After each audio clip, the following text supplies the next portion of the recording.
Welcome back to another light review. I've got the Unicorn 1 in, and that was sent in via YLP, and they are a company in St. Petersburg in Russia. Quite a few interesting features on this, and we'll go into that in a bit more detail, but that's the box shots for you just to give you an idea of the spec. Quite a simple bundle with this, and possibly they might have spent a little bit too much on the packaging. In my opinion, it's perhaps a bit more than you'd normally expect. Anyway, here's the user guide in English and in Russian. You also have two spare O-rings and a fairly standard wrist strap. Moving on to the light, I'll take it out of the thick foam padding that it comes with in the case. Quite like the colour on this. It's sort of like a dark tan, perhaps a little bit less gold than the O-light ones that I've used in the past, but the sizes are on the screen for you. It's quite small. Side switch is recessed and it does have a silicone button. This has a clicky feel to it. You definitely hear it when you press it, but it's not mushy. It's only a short travel. And looking at the clip, it's quite strong, the clip on this. It does have a fair amount of pressure, and you can turn that around if you want to. The knurling on this is quite pronounced. It does stick up. It takes a bit of getting used to. I'll get onto that a bit later on. They're using a Samsung LED on this, and it's a high CRI neutral white with a TIR optical lens. Unscrew the base cap now. Loads of grip on that because of that knurling, and we've got a thick O-ring and quite thick threads. There's your magnet in the base, which you can take that out if you want. Markings for the battery, but you do have polarity protection, so nothing to go wrong there. Quick shot inside showing you the spring, so that means we can use protected and unprotected cells with this light, so that's potentially an advantage. I know some of the even smaller lights are limited to the unprotected cells. You'll see that the unprotected one's just below the edge of the thread. Just screw it up now. Because of those thick threads, it's very easy to screw up, and you're very unlikely to damage them. They're giving this a rating for 1 meter underwater, so IPX8, and it didn't seem to have any issues. And I'll show you the user guide quickly.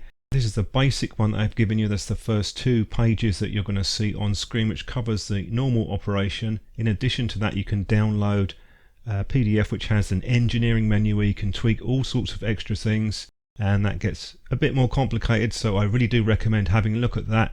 This is the important one, which shows you the differences with the chart here between the different user interfaces.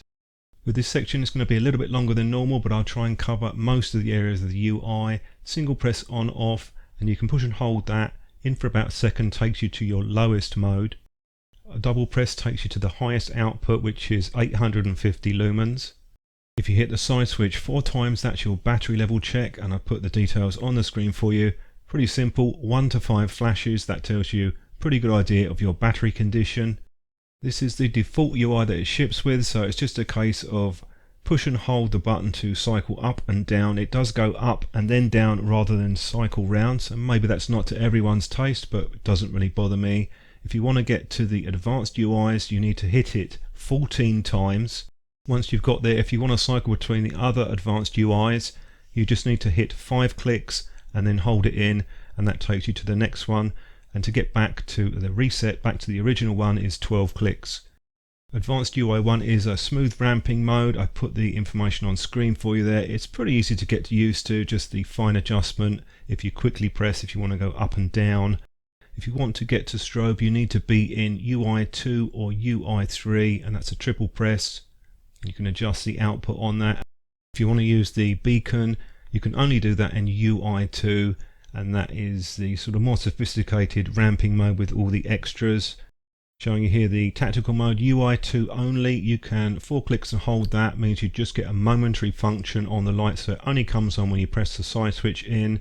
And in addition to that, you can also lock out the side switch if you want to.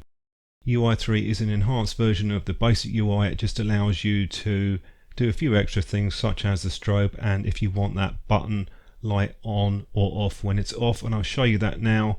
So you can turn that off if you don't want it, but I tend to leave it on. There'll be a little bit of a drain, but it's quite useful because it tells you the battery level even if the light is off, or it gives you a pretty good idea on it.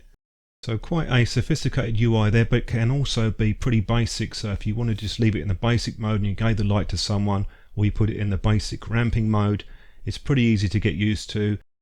Very strong magnet on this. There's no slippage at all, even on smooth surfaces.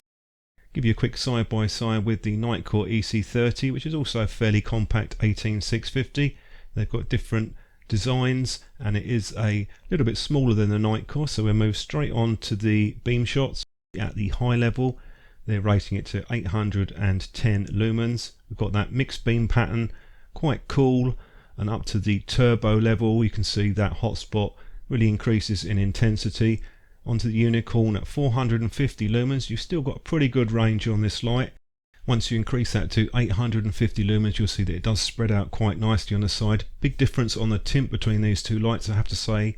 I do like the Unicorn, very nice tint on this. I have fixed the colour balance so you'll get a pretty good idea of what it looks like in person. So I'll come back at the end of the video, give you a few thoughts on this particular light.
Give you a few thoughts on the Unicorn. I quite enjoyed using this light. It's something a bit different in the market. They have not gone for a big headline, high lumens power output, and personally it doesn't really bother me at all.